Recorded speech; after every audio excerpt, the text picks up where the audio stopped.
I am the Tofu Golem. Please enjoy the video. You begin by securing your data and your access. First, make sure the Redmi has at least 50% charge, and if you can, copy essential files to a PC or cloud. Once done, confirm your My Account email and password so you can use cloud services later. Next, power the device off completely, then press and hold volume up and power together until the recovery menu appears. You do this because recovery gives the safest, built-in path to reset the lock without extra tools. You now decide between My Cloud and a local reset. If you remember My credentials, sign into My. Com from a browser, use Find Device to locate and choose Erase or Unlock to remove the lock remotely. This preserves boot state but wipes data.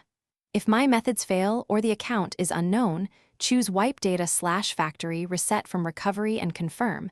This removes the lock by erasing user data. Once the operation completes, select Reboot System now, so the phone restarts without the screen. After reboot, you'll walk through Android setup. Sign into your My and Google accounts to restore backups and apps. Make sure you use the original My account credentials.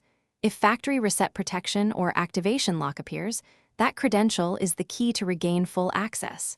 If the device remains locked or gets stuck in a boot loop, go back into recovery and perform another wipe or try connecting to My PC suite for diagnostics.